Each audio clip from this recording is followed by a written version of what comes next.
¿Y si te dijera que en lo profundo de la Amazonía, una joven exploradora encontró al último sobreviviente de una tribu que no había visto a una mujer en más de 15 años? Lo que ocurrió entre ellos cambiaría para siempre la vida de ambos, y nadie pudo prever el final de esta historia. ¿Qué harías si tuvieras que elegir entre el amor verdadero y la vida que siempre conociste? ¿Es posible que dos mundos completamente opuestos puedan unirse, o están destinados a separarse? Esta historia te mostrará que a veces, en los lugares más inhóspitos, encontramos las conexiones más profundas que puede experimentar el ser humano. Escribe ahí en los comentarios de qué ciudad estás viendo este video. Y si crees que en toda historia existe un lado bonito, suscríbete al canal y activa la campanita. Porque lo que vas a ver ahora te emocionará de una manera que no imaginas. El grito desesperado de Fernanda resonó entre los árboles mientras la lluvia torrencial golpeaba sin piedad su cuerpo empapado. Habían pasado casi 8 horas desde que se separó del grupo de investigación y la noche comenzaba a caer sobre la Amazonía con una oscuridad impenetrable. Sus pies, enfundados en botas ahora embarradas, apenas podían sostenerla. Cada paso era un suplicio, cada respiración un esfuerzo sobrehumano en aquel aire denso y húmedo. ¡Ayuda!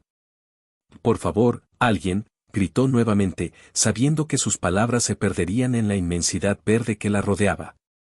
La expedición antropológica que había comenzado como el sueño de su carrera se convertía ahora en su peor pesadilla.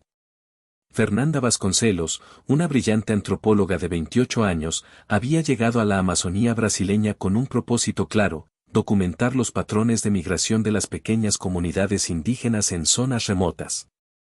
Lo que nunca imaginó es que un simple desvío para fotografiar una especie rara de orquídea la llevaría a perderse completamente. La joven se dejó caer sobre un tronco caído, intentando controlar el pánico que amenazaba con paralizarla. Sacó su brújula, inútil bajo aquel cielo invisible, y revisó su mochila. Apenas le quedaba medio litro de agua, unas barras energéticas y una linterna con baterías a medio usar. La radio había dejado de funcionar horas atrás. Con las manos temblorosas, intentó construir un pequeño refugio usando hojas de palmera y ramas caídas, tal como le habían enseñado en el entrenamiento de supervivencia. Pero el cansancio y el miedo nublaban su juicio. Los sonidos de la selva nocturna comenzaban a intensificarse, recordándole que estaba en territorio de jaguares, serpientes y otros depredadores. Fue entonces cuando percibió un movimiento entre la vegetación. No era el balanceo natural de las plantas con el viento, sino algo más preciso, controlado. Fernanda contuvo la respiración, aterrada. Sus ojos, adaptándose a la penumbra, distinguieron una silueta humana observándola desde la distancia. ¿Quién está ahí?, preguntó con voz entrecortada, aferrándose a su pequeño cuchillo de campo, la única arma que portaba. La figura no respondió, pero tampoco se alejó. Lentamente, como evaluando la situación, comenzó a acercarse. Fernanda pudo distinguir entonces a un hombre de mediana edad, piel curtida por el sol y rasgos indígenas marcados. Llevaba un pantalón desgastado y una camiseta vieja, pero su manera de moverse revelaba un conocimiento perfecto del entorno selvático. Sus miradas se encontraron por un instante que pareció eterno. Los ojos del hombre, oscuros y profundos, reflejaban algo que Fernanda no esperaba: una mezcla de sorpresa, curiosidad y un destello de algo que no supo identificar. «No te haré daño», dijo él en un portugués con fuerte acento indígena. «Pero no deberías estar aquí. La selva es peligrosa para quien no la conoce». Fernanda sintió que las lágrimas acudían a sus ojos, una mezcla de alivio y temor. «Me perdí», logró articular.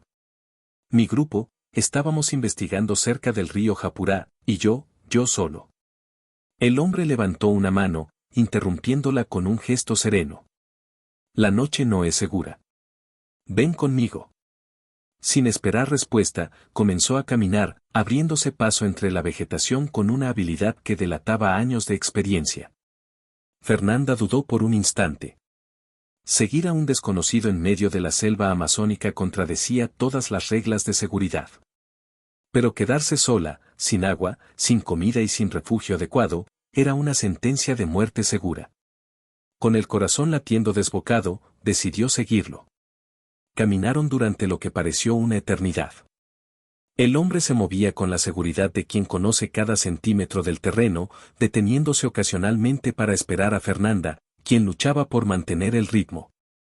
No hablaron durante el trayecto, solo el sonido de sus pasos y la sinfonía nocturna de la selva rompían el silencio. Finalmente, llegaron a un claro donde se alzaba una modesta pero sólida cabaña construida sobre pilotes, al estilo tradicional de las viviendas amazónicas. Una pequeña huerta se extendía a un lado, y diversos instrumentos de caza y pesca colgaban ordenadamente bajo el alero. «Puedes pasar la noche aquí», dijo el hombre, encendiendo una lámpara de aceite que iluminó el interior austero pero limpio de la vivienda. «Mañana, cuando salga el sol, te mostraré el camino de regreso al río». Fernanda observó el lugar con asombro. No era el tipo de asentamiento indígena que esperaba encontrar. Había elementos tradicionales, sí, pero también objetos claramente procedentes del mundo exterior, algunos libros desgastados, herramientas metálicas, incluso una vieja radio a pilas. «¿Vives solo aquí?», preguntó, aceptando agradecida la toalla áspera pero limpia que él le ofrecía para secarse. El hombre, que se había dirigido a una pequeña cocina improvisada para calentar agua, se detuvo. Sus hombros se tensaron visiblemente y, cuando se volvió hacia ella, Fernanda pudo ver una expresión indescifrable en su rostro. «Sí», respondió finalmente. «Solo». Preparó un té de hierbas que Fernanda bebió con avidez, sintiendo como el calor reconfortante recorría su cuerpo exhausto. El hombre le ofreció también una sopa simple pero nutritiva, hecha con tubérculos y pescado ahumado. Mientras comían en silencio, Fernanda no podía dejar de observarlo. Había algo en su manera de moverse, en su mirada, que transmitía una profunda soledad. No era la soledad de quien ha elegido el aislamiento, sino la de alguien marcado por el destino. «Mi nombre es Fernanda», dijo finalmente, rompiendo el silencio. «Soy antropóloga. Estudio las culturas indígenas». Él asintió, como si ya lo hubiera intuido. «Kaitoa», respondió simplemente. «Aunque hace mucho tiempo que nadie me llama por mi nombre». «¿De qué tribu eres, Kaitoa?». El hombre dejó su cuenco sobre una mesa rústica y la miró directamente. «Fui parte de los Macunadev. Pero eso fue en otra vida». La forma en que pronunció esas palabras, cargadas de un dolor contenido, hizo que Fernanda decidiera no presionar más.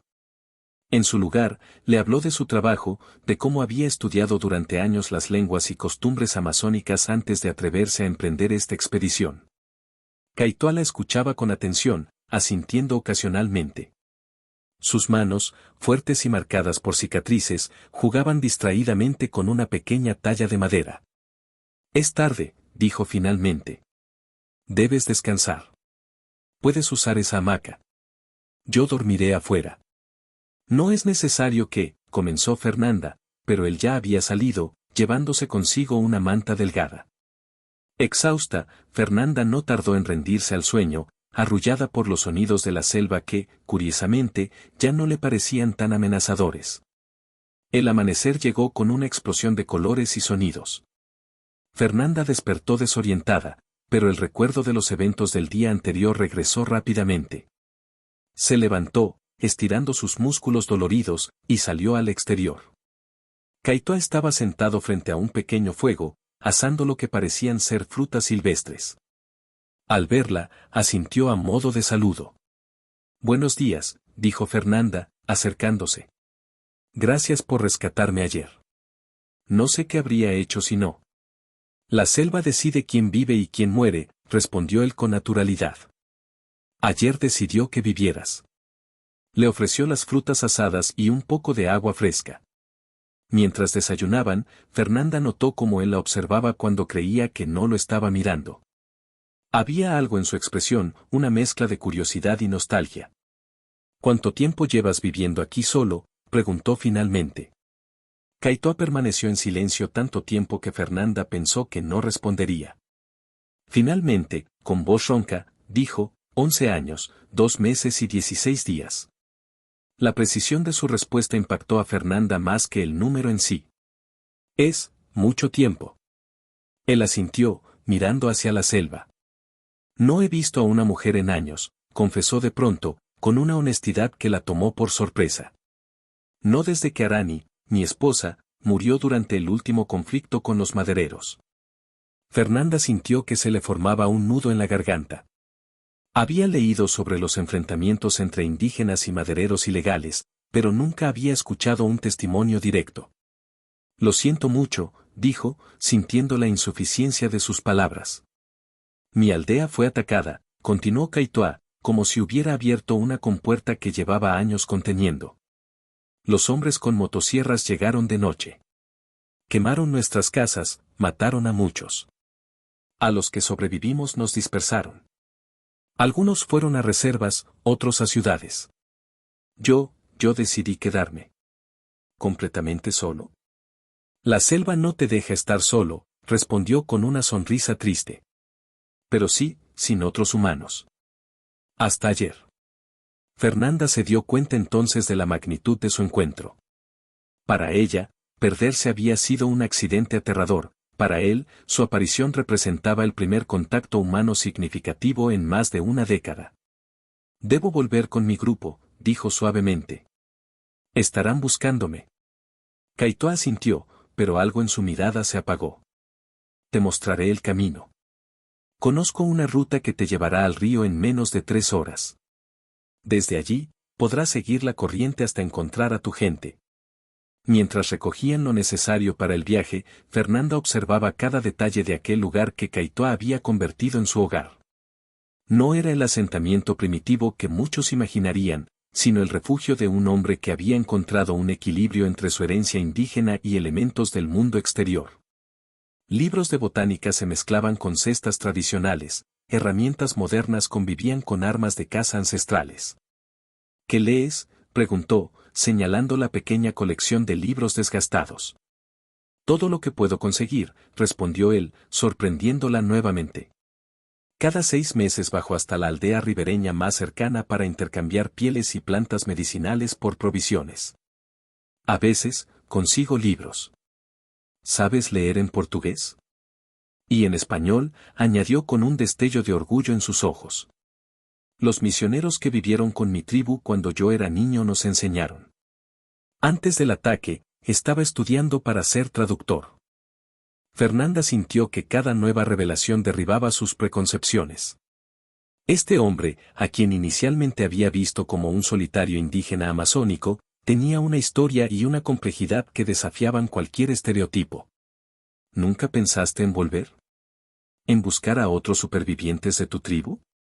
Kaitoa guardó silencio mientras aseguraba su machete a la cintura. Lo intenté, dijo finalmente. 3 años después del ataque. Encontré a algunos en una reserva cercana a Manaus. Pero ya no eran los mismos. La ciudad, el alcohol, las enfermedades. Y yo tampoco era el mismo. Decidí regresar a la selva. Cargando apenas lo esencial, emprendieron el camino hacia el río. La selva, que la noche anterior había parecido un laberinto hostil, se revelaba ahora como un universo de vida y color bajo la guía experta de Kaitoa. Él le mostraba plantas medicinales, le enseñaba a identificar sonidos de animales, le explicaba cómo orientarse por la posición del sol. Fernanda, maravillada, comprendió que estaba recibiendo una clase magistral que ninguna universidad podría ofrecerle. Su grabadora, milagrosamente intacta en su mochila, registraba cada palabra, cada explicación. «¿Puedo preguntarte algo?», Kaitoa dijo mientras cruzaban un pequeño arroyo, saltando hábilmente de piedra en piedra.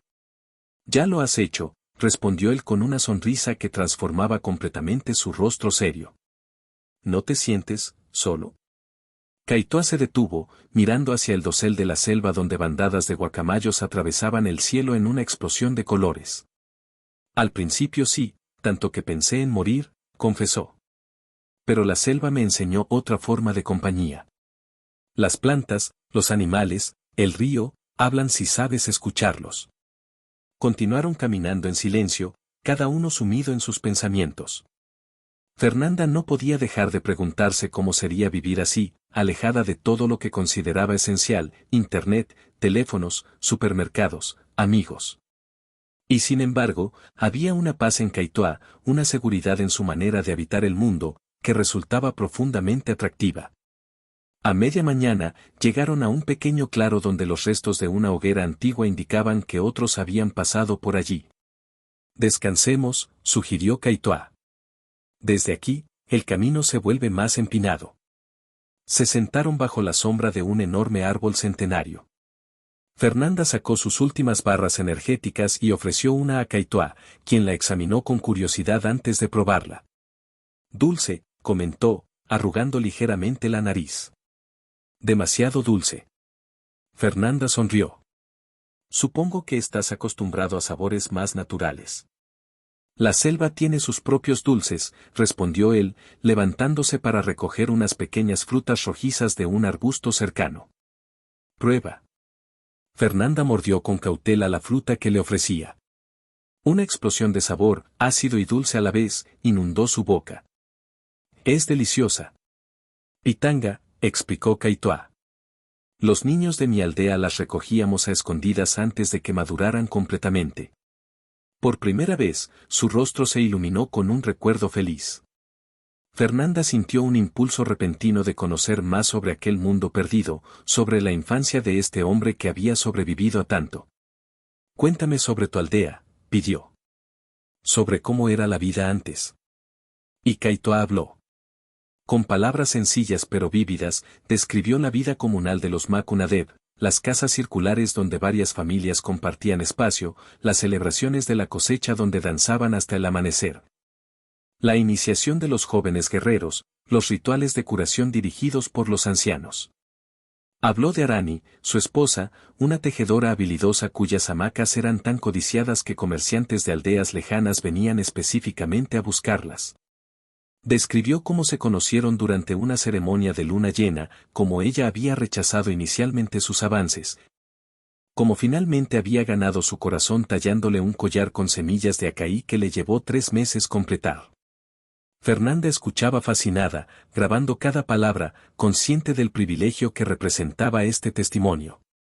No era la típica información que un antropólogo recoge en entrevistas estructuradas, sino la historia viva de un sobreviviente, narrada con la honestidad descarnada que solo emerge en circunstancias excepcionales.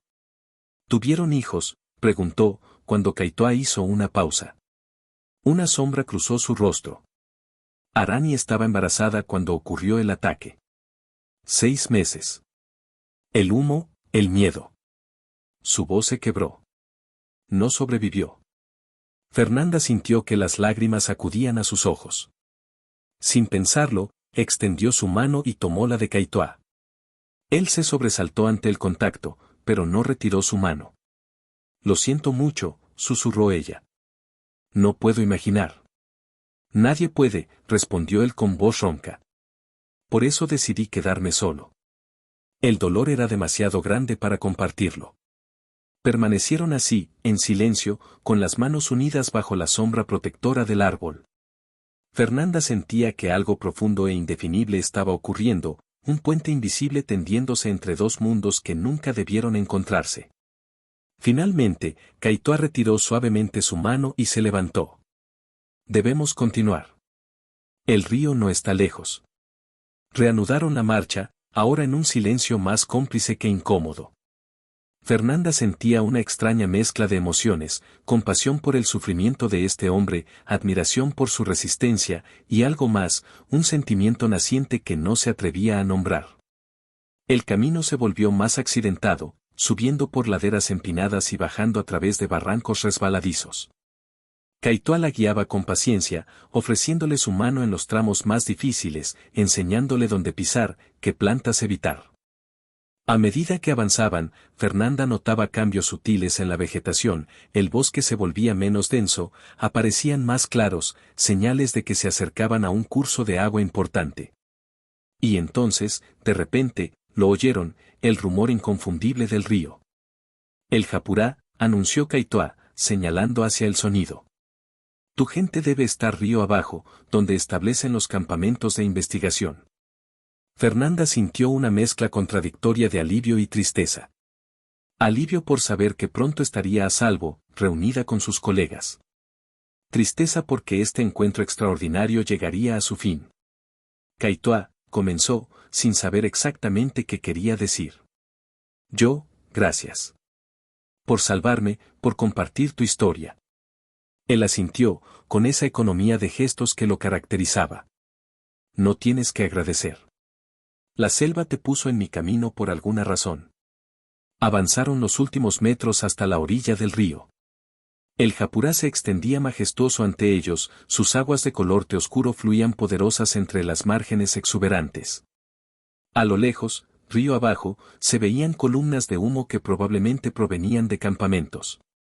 Allí están, dijo Kaitoa. Si sigues la orilla, los encontrarás antes del anochecer. Fernanda miró hacia el humo, luego volvió a mirar a Kaitoa. Su rostro curtido, sus ojos profundos que habían visto demasiado sufrimiento, pero que aún conservaban una chispa de vida. Ven conmigo, dijo impulsivamente. Podría presentarte a los investigadores. Tu conocimiento de la selva, de las plantas, de tu cultura, es invaluable. Podría ser un guía, un consultor. Kaitoa sonrió con tristeza. Mi lugar está aquí, Fernanda. Ya intenté vivir en vuestro mundo una vez. No funcionó. Pero no tienes que quedarte para siempre. Solo, conocer gente nueva, compartir tu sabiduría. Él miró hacia el río, pensativo. Quizás, concedió finalmente. Pero no hoy. Hoy debes reunirte con tu gente, y yo debo volver antes de que oscurezca. Fernanda comprendió que no podía presionar más. Este hombre, que había sobrevivido al genocidio de su pueblo y había encontrado una forma de paz en la soledad, no cambiaría su vida por un encuentro casual. Entiendo, dijo. Pero, ¿puedo volver a visitarte? Antes de que terminemos la expedición. Tengo tantas preguntas, tanto que aprender de ti. Kaitoa la miró largamente, como evaluando su sinceridad. Si la selva quiere que nos volvamos a encontrar, así será, respondió finalmente. ¿Conoces el camino ahora? Se miraron en silencio, ambos conscientes de que algo significativo había ocurrido entre ellos, algo que trascendía las categorías habituales de relaciones humanas. Debo irme, dijo Kaitoa, rompiendo finalmente el momento. El camino de regreso es largo. Espera, dijo Fernanda, buscando rápidamente en su mochila. Sacó su libreta de notas, arrancó una hoja y escribió algo en ella. Este es mi nombre completo y mi contacto en la universidad. Si alguna vez quieres encontrarme. Kaitoa tomó el papel con cuidado, como si fuera un objeto precioso. Lo dobló meticulosamente y lo guardó en un pequeño bolso de piel que llevaba cruzado al pecho. Adiós, Fernanda Vasconcelos, dijo, pronunciando su nombre completo con un acento que lo hacía sonar como música. Que los espíritus de la selva te protejan. Antes de que ella pudiera responder, se giró y desapareció entre la vegetación con la misma habilidad fantasmal con que había aparecido la noche anterior. Fernanda permaneció inmóvil en la orilla, sintiendo como una parte de ella se alejaba con aquel hombre enigmático. Finalmente, respiró hondo y comenzó a caminar río abajo, hacia las columnas de humo. El reencuentro con la expedición fue un torbellino de emociones, abrazos, lágrimas de alivio, preguntas ansiosas sobre cómo había sobrevivido. Fernanda contó una versión simplificada de lo ocurrido, mencionando a un indígena solitario que la había ayudado, pero guardándose los detalles más personales de la experiencia. Esa noche, mientras sus compañeros celebraban su regreso con una pequeña fogata a orillas del río, Fernanda se alejó un poco, mirando hacia la oscuridad de la selva. En algún lugar, entre aquellos árboles centenarios, Kaitoa estaría regresando a su cabaña solitaria. ¿Qué pensaría? ¿Sentiría, como ella, que algo había cambiado irrevocablemente? Los días siguientes transcurrieron en una extraña dualidad. Exteriormente, Fernanda retomó su trabajo con la expedición, catalogando especies, entrevistando a indígenas de aldeas cercanas, tomando notas para su investigación. Pero interiormente, sus pensamientos volvían constantemente a aquellas horas pasadas con Kaitoa. Una semana después, tomó una decisión. Aprovechando un día de descanso del grupo, emprendió sola el camino de regreso, siguiendo las indicaciones que había memorizado cuidadosamente. Esta vez no se perdió. La selva, que antes le había parecido un laberinto impenetrable, ahora le revelaba sus secretos gracias a las enseñanzas de Kaitoa. Cuando llegó al claro donde se alzaba la cabaña, el corazón le latía desbocado. ¿Y si no estaba? ¿Y si se había marchado, asustado por el contacto humano? Pero allí estaba, tallando tranquilamente un trozo de madera frente a su casa. Al verla, sus ojos se abrieron con sorpresa, pero también con algo más, un brillo que Fernanda reconoció como alegría. «Volviste», dijo simplemente, levantándose. «Te dije que lo haría», respondió ella, sonriendo. Y así comenzó una relación singular, un puente tendido entre dos mundos aparentemente irreconciliables. Durante las semanas siguientes, Fernanda visitó a Kaitoa siempre que podía, a veces por horas, a veces por días enteros. Él le enseñó a pescar con arco, a identificar plantas venenosas y medicinales, a leer el cielo y anticipar tormentas. Ella le habló de su vida en Sao Paulo, de la universidad, de sus viajes por el mundo estudiando diferentes culturas. Poco a poco, las barreras fueron cayendo. Kaitoa comenzó a hablar más abiertamente sobre su pasado, sobre el trauma del ataque, sobre sus años de soledad. Fernanda compartió sus propias heridas, la muerte de su padre cuando era adolescente, una relación tóxica que la había marcado, su lucha por hacerse respetar en un campo académico dominado por hombres. Y en ese intercambio de vulnerabilidades, algo más profundo floreció entre ellos. La primera vez que se besaron fue bajo una lluvia torrencial que los sorprendió mientras recolectaban frutas. Corrieron a refugiarse bajo un enorme árbol, riendo como niños, empapados hasta los huesos. Cuando sus miradas se encontraron, algo cambió en el aire. Kaitoa extendió su mano y, con infinita delicadeza, apartó un mechón de pelo mojado del rostro de Fernanda. En todos estos años, susurró, nunca pensé que volvería a sentir esto. No fue necesario decir más. Sus labios se encontraron, tentativos al principio, luego con una pasión que sorprendió a ambos. Era como si dos soledades, dos heridas abiertas, encontraran finalmente un bálsamo la una en la otra. Las semanas siguientes fueron un tiempo fuera del tiempo, un paréntesis mágico donde las diferencias culturales, de edad, de experiencia, se desvanecían ante la fuerza de lo que estaban descubriendo juntos. En la cabaña de Kaitoa, en los claros de la selva, bajo las estrellas amazónicas, construyeron un mundo propio, regido por leyes que solo ellos comprendían. Pero la realidad esperaba, implacable. La expedición antropológica llegaba a su fin. Fernanda debía volver a Sao Paulo, a sus clases, a su vida académica. La noche antes de su partida, sentados frente al fuego en la cabaña, enfrentaron finalmente lo que ambos habían estado evitando. «Ven conmigo», dijo Fernanda, tomando las manos de Kaitoa entre las suyas. «Al menos por un tiempo. Podríamos encontrarte un lugar en la universidad, como asesor cultural, como profesor invitado. Tu conocimiento es invaluable». Kaitoa miró al fuego, su rostro inescrutable. ¿Y luego qué? ¿Vivir en un apartamento?